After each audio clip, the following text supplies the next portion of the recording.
บายดี มาเชิญเอาสบายดีได้เจอหน้ากันก็บ่พรมีหยังสิเว้ากับอ้ายเพิ่นบ่อันดับแรกเอ้ามีแต่ให้อายเพิ่นเล่ามาแล้วแหละโอ้ยมาใกล้ๆบ่นะในสิ่งที่เฮาคิดว่าเฮาสำนึกผิดที่เฮาเฮ็ดผิดพลาดไปนี่มีหยังแม่นแหละมีแต่ตู้ลำโพงตอนคอยมางกระต๊อบนั่นแหละมันตกคอยเก็บไว้ให้แหละมีแต่อธิบายให้อ้ายเพิ่นฟังแต่คอยก็คืนอายเพิ่นแล้วอันนี้มาหาอ้ายพี่น่ะแม่นแหละแต่ว่าคือต้องให้ไปนำเอาอยู่ห้องซะก็คือว่าแหละคือเมียคอยก็ย่านนั่นแหละแต่ว่าคอยคืนแล้วเจ้าก็คือได้รับแล้วเนาะก็ที่ทั้งอันตู้เจ้าหาว่าทั้งอันคอยตีเมียจังซี่มันก็บ่แม่นคือคอยเคาะห้องคอยก็ว่าเคาะห้องบ่ได้ว่าเรื่องว่าฮอตตบฮอตตีบ่ได้ว่าก็คือเคาะห้องเพิ่นจะเคาะห้องแม่นลำโพงนี่บ่ตกดอกเพราะว่าลำโพงนี่อยู่ทางด้านนี้เนาะม่างห้องก็บ่ตกลำโพง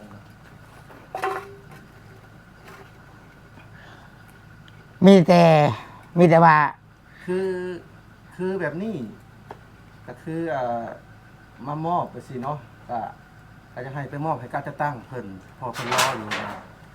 ข่อยเอาแล้วมาส่งนี่คือหน้าที่นี่ข่อยเอาแล้วมาเนาะแล้วแต่การจะตั้งเพิ่นสิเฮ็ดเราอยู่บ้านนี้ได้บ่พอเด้ยแม้นก็ยังให้เจ้าวันพาไปได้บ่นะอ๋อให้ข่อยพาไปพอเพิ่นจะมอบให้ทั้งนั้นนะย่านว่าสิให้ข่อยรับผิดชอบนี่ข่อยบ่รับผิดชอบเด้อบ่พอเด้อมีแต่ไปเว้ากันอยู่พุ่นนะลูกผู้ชายเนาะอ้ายสิว่าแบบนี้มีแต่ว่าตัวที่เจ้าพิษแม่นเจ้าพิษมั่งกระทบในตอนไอพรเจ้าบ่อยู่เลยเจ้าขอโทษแล้วแม่นเลยขอโทษแล้วมึงรู้ตัวสิ่งที่เจ้าเฮ็ดผิดไปก็คือมางกระต๊อบนี่ขอโทษอันนี้ขอผิดยกมืองามตัวอ้ายขอโทษอ้ายดีๆเนาะถือว่าเคยอยู่ร่วมกันแล้วก็เคยช่วยเจ้าคือว่าบ่ได้อยากสั่งอยากเครียดกันคือว่ายังฮักแพงกันคือเก่านะแบบว่าบ่ได้เครียดได้สร้างอ้ายเพิ่นบ่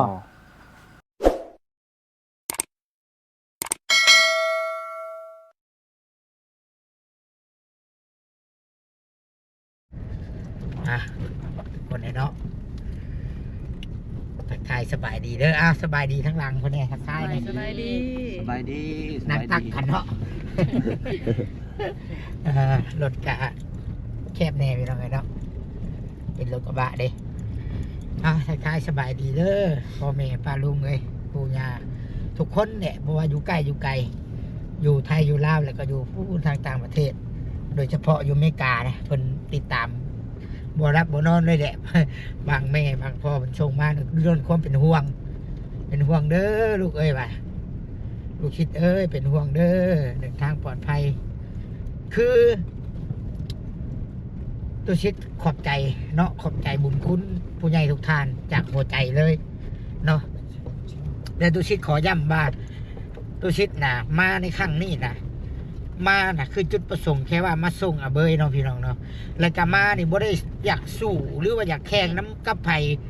หรือว่ามาเถียงกับไผ่เพื่อว่าเจ้าศิษณะข่อยศิษณะเจ้าให้เข้าใจประเด็นว่าข่อยบ่ได้มีเรื่องกับไผ่เลยพี่น้องตุซิดแป๊บนึงข่อยไปดึงรถอันแค่ผ้าโอ้หากระทูดมาดิโอ้อยู่เลยเข่งขับเลยเนาะโดยสิเข่งทั้งหลังเขาพ้นหรอกใครเนี่ยต่อเลยเด้อว่ากี่พุ่น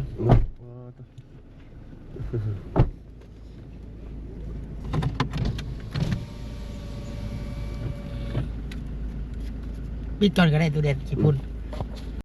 โอเคพี่น้องเลยกี่พุ่นทางยังจมปีกี่เนี่ยพี่น้องนอนเดี๋ยวมาต่อกันอีกก่อนตัวบ่าวน้อยกะไปแปลงรถถีบเลยยันเวนรถแตกว่ะมันเป็นห่วงโอ้ยขอบใจหลายๆเนาะพูดเราไปมัดเลยมันทูดมาเนาะทางมันยากเนาะคือตัวชิดเบ้าเนี่ยพี่น้องมานี่ตัวชิดบริมีเรื่องกับไผ่และมีFCบางท่านเนาะตั้งคำถามหรือว่าเพื่อนก็ตามตั้งคำถามว่าคือปกป้องคนชั่วคือปกป้องคนผิดดีชั่วมันคนละเรื่องข่อยบอกเกี้ยวข่อยว่าอยู่เนาะคือข่อยสิพาเรามาส่งเลยก็ให้เราได้อยู่เฮือนซานบ้านช่องแล้วพี่น้องเอ๋ยเนาะมาว่าข่อยบริปกป้องคันว่าเราผิดก็คือผิดถือคือถือแค่นั้นเองเนาะข่อยเข้าใจว่าผู้ใดที่สร้างเบยผู้ใดที่เป็น FC YouTube ช่องอื่นที่สร้างเบย บ่อยากให้ข่อยเขามาส่อเกี่ยวเรื่องนี้เนาะข่อยบ่ส่ออยู่แล้วพี่น้องข่อยแค่มาส่งเลยกะไปส่งเลยกะจบเนาะแหละแต่ว่ามีเพิ่นให้ข่อยนี่ไปส่งอยู่ห้องการบ้านเลยอีหยังนี่ข่อยอาจสิบ่ได้ไปส่งเด้อพี่น้องเด้อเพราะว่าข่อยไปส่งนี่จุดประสงค์นี่แค่ข่อยมาส่งเฮือนอาเบยปุ๊บส่งเฮือนอาเบยนี่ถ้าความผิดเนาะถ้ามีผู้ใดไปแจ้งนี่การจะตั้งน่ะเพิ่นสิมาหาอาเบยเองเนาะเพิ่นสิมาเชิญอาเบยเพิ่นสิมาเชิญอาเบยนี่ไปยิงเพิ่นไปวางระเบิดเพิ่นสิมาเชิญอาเบยไปเองอันนั้นเรื่องของอาเบยอันน่ะบัดนี้เรื่องของอาเบยให้อาเบยไปเคลียร์ไปล้มไปเว้าเองว่าสิ่งที่ชาวบ้านกล่าวหามานี้หรือว่าบอกมานี้ว่าแม่นบ่แต่ว่าต้องมีหลักฐานเด้อพี่น้องเด้อเนาะหรือว่าบ่มีก็แล้วแต่เรื่องของอาเบยแต่ว่าทุกสิ่งทุกอย่างแล้วน่ะเวรกรรมมันมีจริงพี่น้องเอ้ยเนาะถ้าอาเบยเฮ็ดชั่วเฮ็ดแนวบ่ดีก็เวรกรรมคันว่าอาเบยเฮ็ดแท้เนาะถ้าว่าอาเบยบ่ได้เฮ็ดก็คือว่าเนี่ยแล้วแต่เวรกรรมนั้นมีแท้พี่น้องเอ้ยเนาะและคือข่อยเว้าบ่น้อยกับข่อยนี่บ่ได้เกี่ยวอีหยังทั้งนั้นเนาะบ่ได้เกี่ยวหยังทั้งนั้นมีแต่มาส่งหน้าที่มาส่งเลยกะอาจสินั่งลิ้นนั่งหัวถ่ายเฮือนชานแล้วเลยกะกลับเมื่อเนาะข่อยบ่ได้เกี่ยวพี่น้องไอ้เนาะบ่ได้เกี่ยวอีหยังทั้งนั้นเนาะเนาะประมาณนี้พี่น้องไอ้เนาะได้บ่อัดใหม่อัด นั่น บ่ แหละ แม่น อันมัน โอเคเดี๋ยวพูดแหละใกล้ชอดแล้วบ่นี่บ่น้อย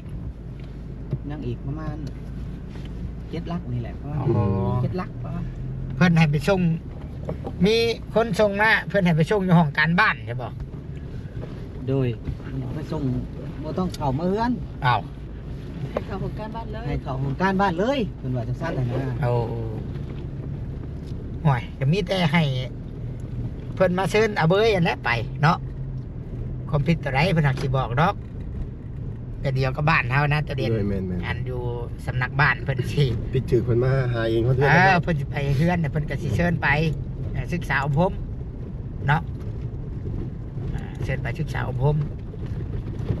อาเบยอยากเมื่อเฮือนบ่หรือว่าอยากไปห้องการบ้านเลยซะ แล้วแต่มันเฮือนก็ได้ อาเบยนี่อยากเมื่อเฮือนเนาะ โดย มีอย่างใดเพิ่นจังไปหาเองอยู่เฮือน โดย แล้วเจ้าก็จังเตรียมตัวไป มีแต่บ่ปุ๊บมื้อนี้เพิ่นนั่นแหละมาฮอดเฮือนแหละกันนอนเฮือนแล้วก็อยู่เฮือนดิ คะแนนว่าบ่มีไผมาอยากทำให้ห่างกายเนาะว่าอันซะเนาะ โดย เอา อันนี้เขาอยากทำให้ห่างกายหน่อยเอากันให้อีกแล้ว นี่ก็บ่ได้ว่าไผนะพี่น้องบ่ได้กล่าวหาไผเด้อ โดย เพราะว่าข่อยก็บ่ได้ออกชื่อไผข่อยเว้าแค่สมมุติว่าเนาะสมมุติว่าให้เข้าใจเนาะเรื่องทั้งหมดก็คือว่าวันแหละให้คู่กรณีเขาเคลียร์กัน ไฟพิษกับไฟกับผู้นั้นเคลียร์กันเฮากินยาต่างคนไข้บ่ได้ แล้วก็ข่อยก็บ่เคยว่าปกป้องอาเบยข่อยก็เว้าย้ำตลอดว่าอาเบยพิษตัวใดก็ให้กฎหมายให้การจะตั้ง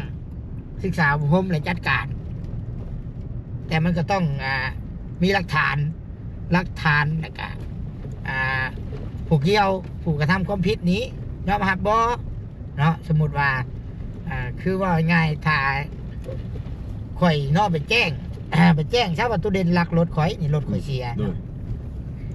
แต่ตู้เด่นบ่ได้เอาบัตรนี่เราว่าเราบ่ได้เอาแต่ข่อยเพราะว่าเราเอานี่สิให้เจ้าหน้าที่จับตู้เด่นเขาบ่ได้จับใดย้อนหยังย้อนว่าหลักฐานมันบ่เพียงพอหลักฐานบ่เพียงพอมันเพียงแต่ว่าเป็นผู้ต้องสงสัยซื่อมันซ้ำนั่นนะเพอนี่บ่มีหลักฐานอย่างตู้เด่นมาพ้องข่อยคืนนี่ตายได้ข่อยเขาว่าแจ้งความเท็จเขาว่าบ่มีหลักฐานเขาว่าแจ้งความแบบความในใจ บ่ได้พี่น้องไอ้เนาะมันหลายงี้มูมันบ่ได้มันเป็นไปได้ยากมีแต่ว่าเจ้าหน้าที่เพิ่นสิอันนั้นดอกบ่ง่ายสิติดตามว่าผู้นี้นี่เนาะสมมุติว่าตู้เด่นลักรถข่อยเนาะเอาไปขายตู้เด่น โดย ตู้เด่นคนมักลิ้นมักกิน มักกินเหล้ากินเบียร์เจ้าหน้าที่เพิ่นถ่าสลัดนะถ้าว่าบอลเพิ่นเฮ็ดเวียกสลัดอันนี้เพิ่นสิติดตามดอกเพิ่นสิฮู้ดอกลูกบ้านเพิ่นแต่ละคนน่ะเป็นจังได ในบ้านเนาะชื่อรถตัวเด่นเนาะคือมันโคกนี่เพิ่นฮู้รถไผรถเสียงดังเก่งนี่มีภายในยังกินกระท่อมมีภายในยังฆ่ายามันสิมีในเป้าหมายรถดอก โดย แล้ววันนี้ถ้าตู้เด่นได้เงินจากการลักรถถ้าว่าแม่นตู้เด่นแท้น่ะเราสิใช้จ่ายแบบต่างไปดอก โดยแม่น เราซื้อเราไปซื้อคือมักกินขนมแล้วไปซื้อเราสิจ่ายสดจวดเงินใบแสนใบยังเราสิซื้อนั่นซื้อนี่ซื้อเหล้าซื้อเบียร์กินนี่ โดย มันก็เข้าเป้าหมายแล้วบัดนี้ แม่น เป้าหมายซึ่งเพิ่นก็จับตัวไปปุ๊บจับเพิ่นไปสอบบัดนี้มึงไม่เอาเงินมาใช้ซื้อเบียร์ลางหนึงนี่ เฮ็ดหยังไปเฮ็ดหยังมาถามบ่ออกบ่เข้าค่าอะไรก็มันก็จังแม้นมันจะแบบนั้นมันโอ้ยมีกกปลายสาเหตุโอ้ยหลายอันหลายอย่างเนาะ แม่นแม่นแม่น ต่างแต่ว่าสิตัดสินแบบใดผู้ใหญ่หั่นแหละพี่น้องเอ้ยเนาะสิตัดสินแบบใดเป็นว่าการที่ตัดสินเนาะศาลนี่ต้องให้ความเป็นธรรมทั้งสองฝ่ายพี่น้องเอ้ยว่าสิซะเนาะประมาณนี้เด้อพี่น้องเด้อว่าอะไรก็ว่าอีกเนาะหาใกล้ชิฮอดได้แหละเข้าถือว่าเข้ามือเฮือนเลยเนาะเบยเนาะมือเฮือนเลยซะส่งมือเฮือน แวะตลาดบ่ซื้อกระพงกับข้าวมานั่งกิน แวะบ่ อันนี้มีตลาดอีกบ่นี่ มีตลาด โอ้ โอเคตัวเด่นนะ กระพงแล้วเนาะมันอยากเฮานอนน่ะแหละมันเดินทางไกล โอเค โอเคทุกคนนี่ฮอดเด้อฮอดเฮือนเบยแล้วเบยว่ะฮอดทางนะฮอดทางเขาเฮือนโอ้แถวนี้ก็เจริญอยู่เด้นี่เนาะเฮือนซานกำลังบักใหญ่เนาะบ่น้อย โดย บ่น้อยก็จุดจะหลังบ่แหละ นี่เนาะเอื้อนนี่ป้า เนาะขนาดตัวเด่นเนี่ยเบิ่งในตัวเด่นหลังนี่คืองามแท้เฮือนใหม่เนาะ นี่แต่ลังขาด ดีแหละบอกแล้ว ใช่ บ้านเบย จะเป็นจะไดเด้เบยเนาะ เพชรแต่ลังขา ป้าตัวแต่ว่าเคยมาแล้วตัวชิดเคยมาแต่เทื่อหนึงพี่น้องเคยมาแล้วอันนี้มามอบคอมพิวเตอร์ครับมามอบเครื่องปรินเตอร์ อุปกรณ์กีฬาปึ้มบิ๊กโชให้มอสอตังวายลำถ้วยแม่นเลยว่าเบย เนาะ แม่ หงเฮียนมอบให้หงเฮียนนะพี่น้องเคยมาแล้วมากับพระอาจารย์พระอาจารย์มาแต่อเมริกาตอนน่ะแต่ว่ามาย่ำพล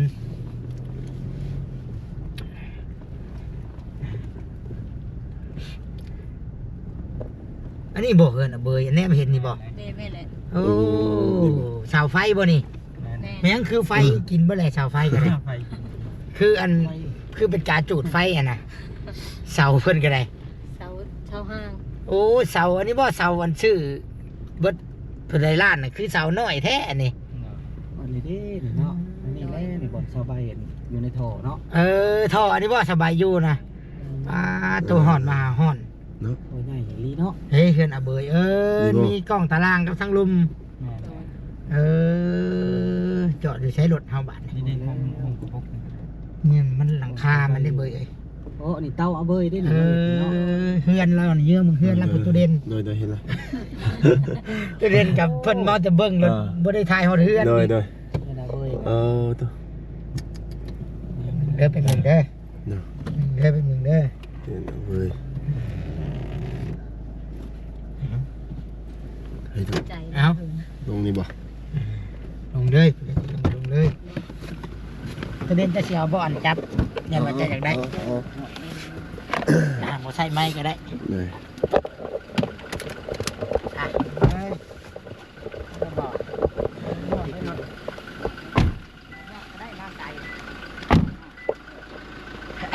เอา ตุ๊ ใส่ไม้ก่อนบ่เสียงจังมวน เดี๋ยวใส่ไม้เลย ใส่ไม้ก่อนเนาะปิดไว้ก่อนก็ได้ไทยเลย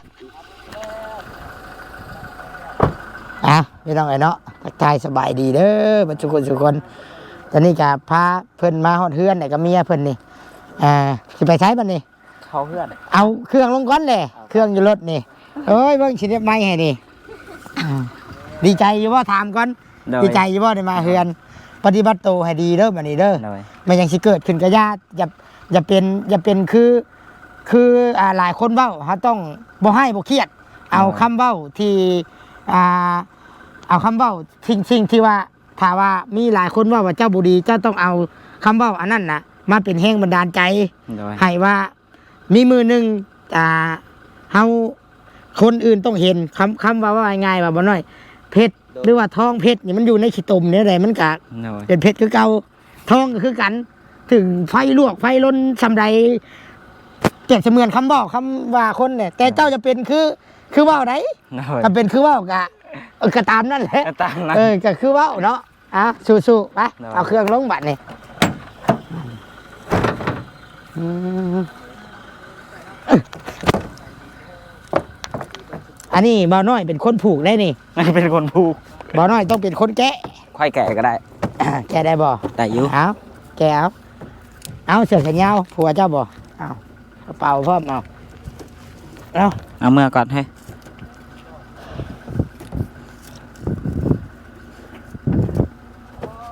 นี่อย่างก็คอยเว้าคอยจาคอยล้มน้ำเพิ่น แม่นแล้วบ่ได้อยากซาล่มดอกอันนี้ บ่ ใคร ให้ อยากซาล่มบ่ได้อยากเครียดอยากหายไผนะ เครียดบ่ให้ตัวใดผิดเฮากะยอมรับตัวใดบ่ผิดเฮาก็ว่าเฮาบ่ได้เฮ็ด แม่นละ น้ำบ้านน้ำเมืองได้มีเวียกมีงานก็ไปซอยเพิ่นได้เพิ่นประกาศว่าแปลงทางเด้อก็ไปน้ำเพิ่นได้เด้อ แม่นละ ผมนอนอยู่เพื่อนอยู่บ่ได้ โดย ต้องเฮ็ดน้ำเพิ่นนั่นแหละ สักพางพร้อมไปแกะคันแกะยากเอามีดมาปาดออกรถ บ่ยากปานใด เอามีดมาเนี่ยก็ได้เอามีดมาเนี่ยสิปาดอันนี้ออกนี่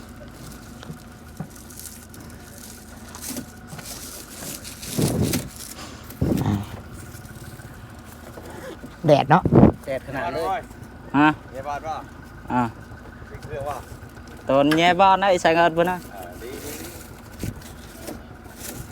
ไปเล็บปะนะ ได้บ่เบยได้บ่ ได้แล้ว สบายดีอ้ายเพิ่นเนี่ยตัวเด่นสบายดีเด้ออ้ายเด้อ สบายดีเด้อสบายดี ไปเบิ่งเขาปวดปลาเลยเนาะ เอาเพิ่นมาส่งบอกเพิ่นอยู่ตัวใดดีตัวใดนั่นก็บอกเพิ่นแล้ว ว่าปลาได้บอกน้องการไปเนาะยังไม่มีการปลาสังเกตของแน่การก็ไปเนาะคนเฮากับทุกคนบ่ยังบ่ยึดยับน้องหนุ่มกับแม่ จ้า เฮ้ย ที่ผ่านมาก็ เอาพามาเลย มีน้ำจิ้มใจต่อกันรายการ ฮะ บางทีกับเพื่อนๆหลายคนนะก็อยากจะเป็นแบบนี้ มีหยังก็เบิ่งกันนั่นแหละมีหยังก็เบิ่งกันบอกกัน ทุกท่านสอนได้อยู่แต่อยากน้องผมบ่เข้าใจ อืม แต่หลายดีใจน้ำอยู่เป็นเอาคลิปต่างๆกันพอกับได้คลิปกับล่าน้องเขาเรียกว่าน้องนุ่งมาเป็นน้องนุ่งเป็นสนิทกันกับอยากแบ่งกันทันแล้ว หักแพงกันมีหยังก็หักแพงกัน มีหยังก็บอกสอนกันแน่เนาะตัวใดผิดตัวใดถูกเบยกะเป็นคนดีของสังคมของบ้านเมืองอะไรเฮ้ย ขอบใจกันเด้อ เด้อ เป็นหลายไปเบิ่งในงานตรงน้องครับ ตัดเอาไปยังเบยไอ้บ่าใช้มีดนะบ่เห็นบ่มีดนะบ่มีบ่ ใส่แขวเลย ฮะคือว่าให้เอามีดมาให้ ตัดสู่ความใหม่เลยเนาะเราของเรา เป็นคนใหม่แล้วเบยบาทนี่เป็นคนใหม่แล้วได้บาทนี่คือ สำคัญเนาะบ่น้อยสำคัญคือคอยว่าเหล้าเบียร์กับยานี่มันพาให้สิ่งต่างๆ มันเกิดขึ้น ไป สิ่ง ลอง บุ่นวายด้วยว่ามันก็มาจากตัวนี้ให้ตัดตัวนี้ว่าง่ายๆซะตัดตัวนี้เนี่ยคือใช้ชีวิตปกติอยู่ในบ้านในเมืองปกติ ปฏิบัติได้เบยมาส่งเจ้าละอ้ายก็สิกลับเด้อกับตู้ซิดบัดนี้ ครับแล้วอยู่ในบ้านในเมืองแล้วเฮ้ยนี่ยังกับว่าคอยล้มกัน เพิ่นพาเฮ็ดนั่นก็เฮ็ดน้ำเพิ่นโอ้นักอยู่ได้เนาะ วางลงครับเข้าไปมึงดูครับดูครับเข้าไป บ่เป็นซ้ำบาดนี้ เอาเอา เดี๋ยวๆๆ เอาออกก่อนจนนั้นมันเกาะตีนมันถึงที่แบบบริมีอุปสรรคหยังพี่น้องเอ๋ยเนาะมีแต่บอกสอนน้องเพิ่นมาชุดทางหักลับน้ำเพิ่นแต่ว่าหูพังอยู่ป่ะ จะสิขึ้นไปเอาอย่างนะเฮ้ย เอาอ้อย เจ้าบิดกระแจน่ะเจ้ากำเบรกก่อนเด้อ นี่ แล้วก็ค่อยบิดไปให้ดิ โอ้ขับเลยบ่ลองขี่จักบ่จังฮอดบ่ บ่ บ่เข้าเลย มาเฮาลองมาเลาะเบิ่งอันนั้นน่ะเฮือนชานบ้านซองเอาเบยเบิ่งให้รู้จักบาทไปเข้าไปก่อนผู้ใดเข้าก่อนอ่ะแต่ว่าสิบ่ได้มอดดอกรถเพราะว่าขี่มาไกลแล้วเฮาต้องติดไว้ก่อนเด้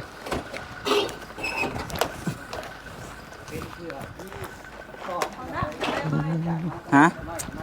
นี่เด้ เอาไปบำบัดศูนย์รักษาโรคเกิดที่สอง แม่น โอ้ห้องน้ำอยู่กล้องตารางโอ้ นี่ได้ของหนอนจ้ะ อ้าว เข้าด้วยสะเบยไม่โดนหลอก ดอกไฟหลอดไฟยังก็มีเบิดตี้ มีเลย ขออนุญาตเข้าเฮือนชาน เปิด บ้าน เอง ซอง เลย เนาะ นี่เด้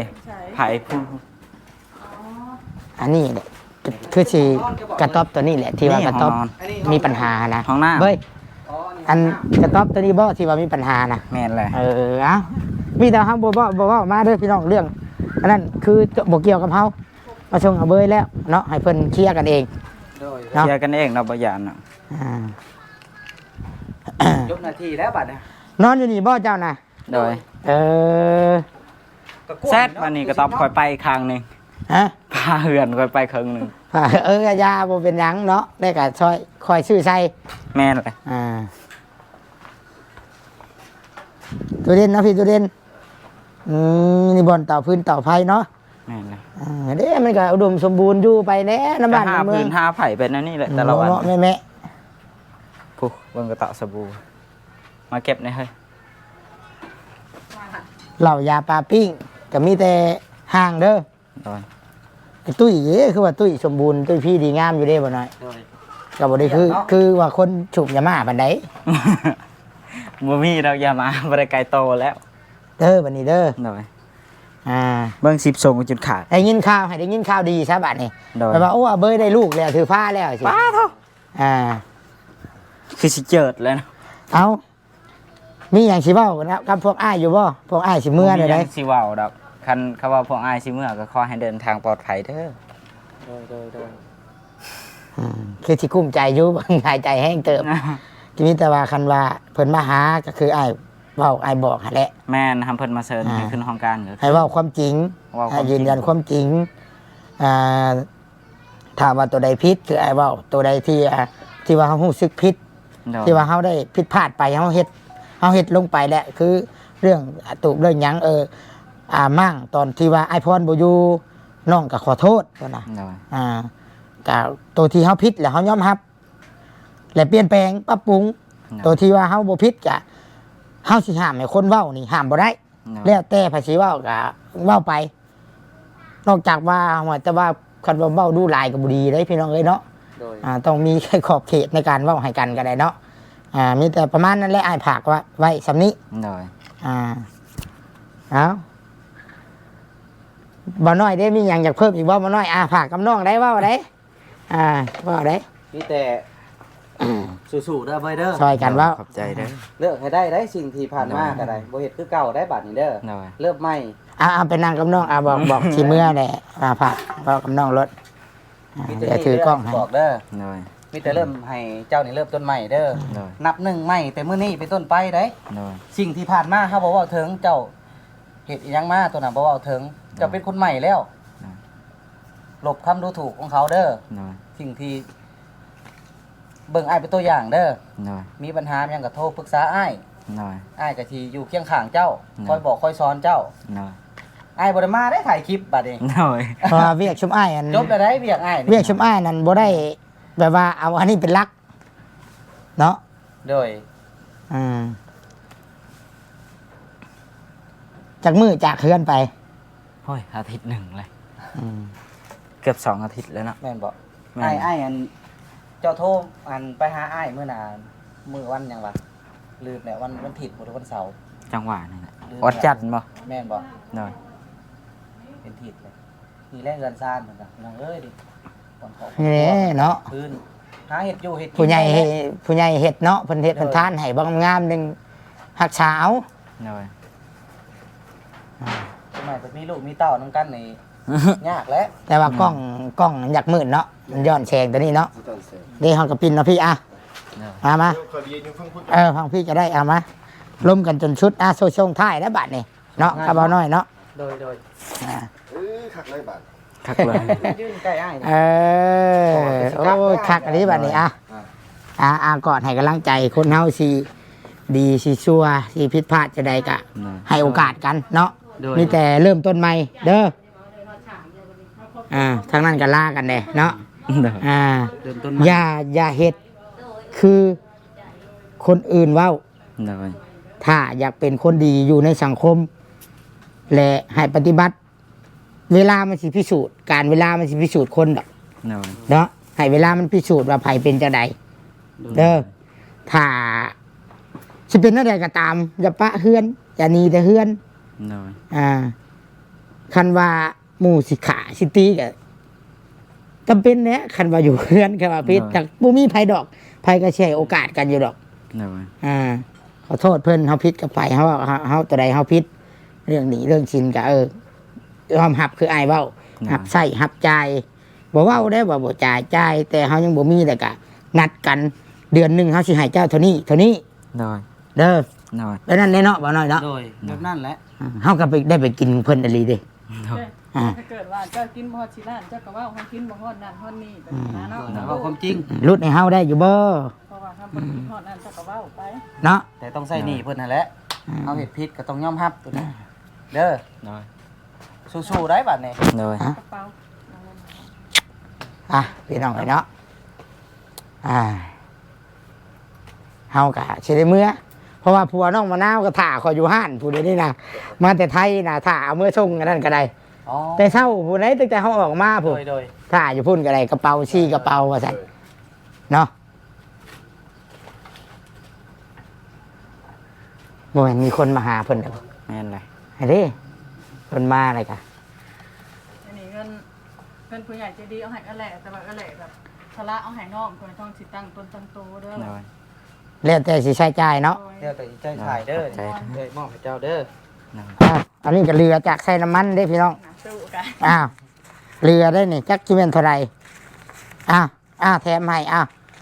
เงินผู้ใหญ่เอาให้ใส่น้ำมันนี่แหละเรือตั้งตนตั้งตัว เริ่มใหม่ได้ จะไปชื่อ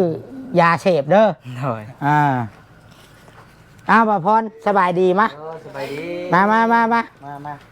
มาเชิญเอา สบายดี ได้เจอหน้ากันก็บ่พร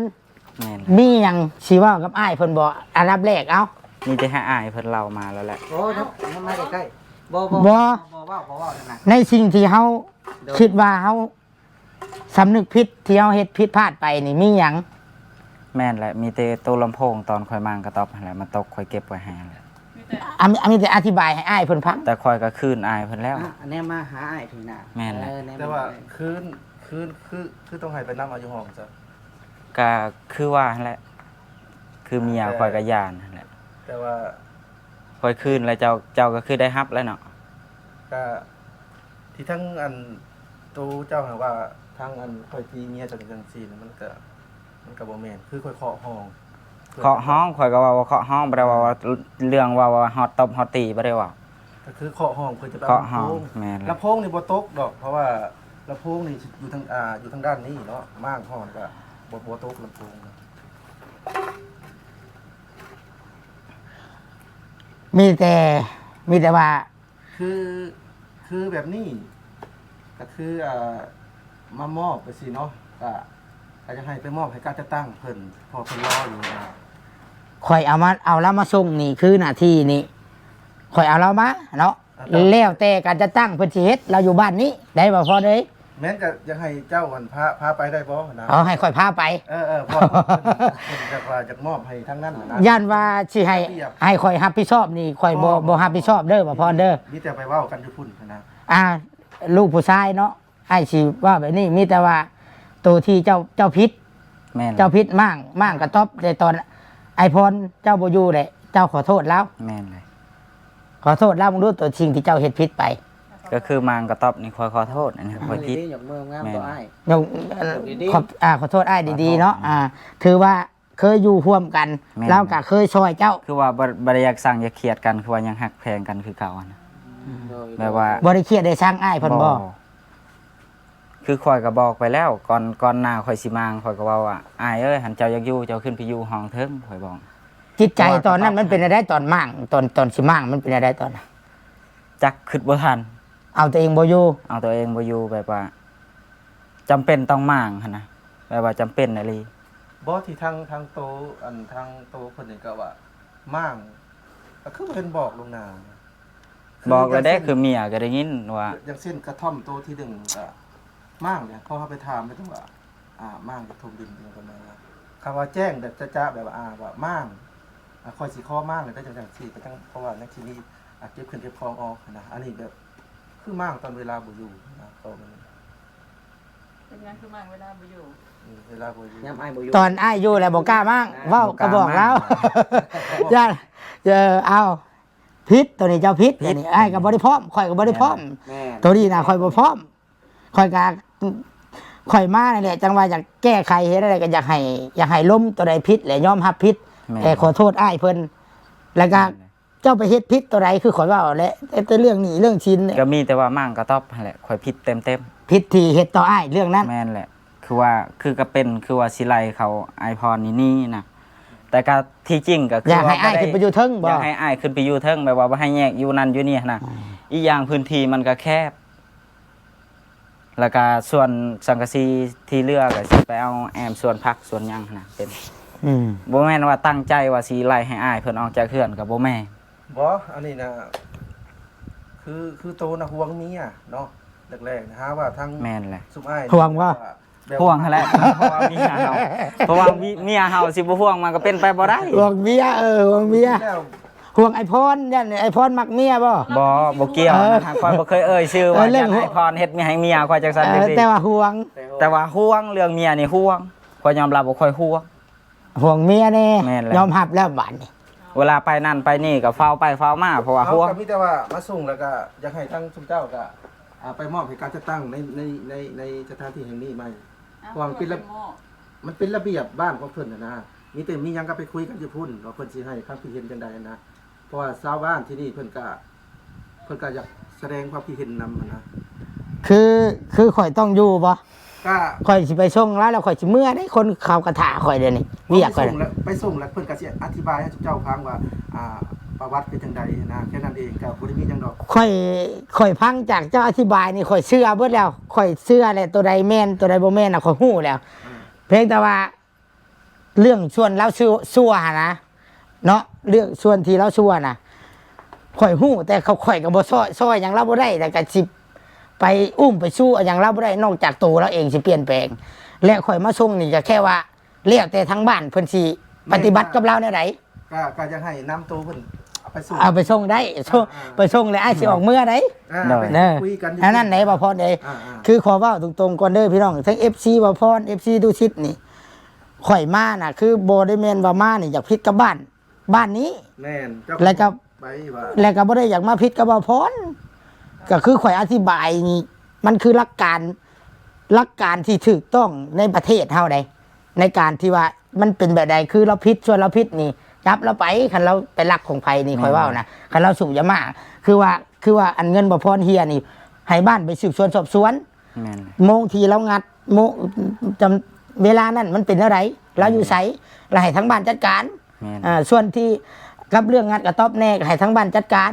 ม่น และส่วนคือข่อยว่าและส่วนคือมันมีปัญหาเนาะทั้งดินทั้งเฮือนอันนี้ก็แล้วแต่ว่าผู้ใหญ่ทั้งผู้เพิ่นซื้อบ่พอได้เนาะคือข่อยว่าแหละผู้ซื้อดินผู้ซื้อเฮือนแล้วแต่เพิ่นสิล้มกันว่าสิให้เอาเบยบ่ตัวน่ะข่อยบ่มีส่วนเกี่ยวหยังข่อยแค่มาส่งคันว่าเราเป็นผู้ให้เป็นโจรนี่แฮงขอบใจข่อยได้นี่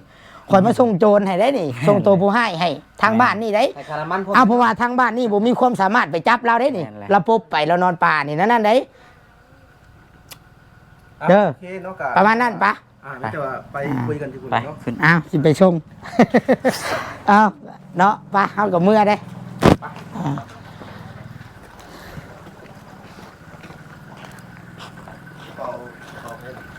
กระเป๋าอันนั้นกระเป๋าบ่น้อยได้ฮะทิมบ่กระเป๋านี่ ไปมา พี่น้องเอ้ยเนาะเอาเบยเอาไม้ให้อ้ายเด้อ โอเค มาบ่พรมาอยู่ดีมีแฮงสบายดีปีใหม่เนาะก็บ่ได้มาว่าคือเข้ามาในเรื่องนี้คือเว้าแหละแค่อยากให้มันจบกันลงด้วยดีแล้วก็ด้วยเหตุด้วยผลพี่น้องเอ้ยเนาะไป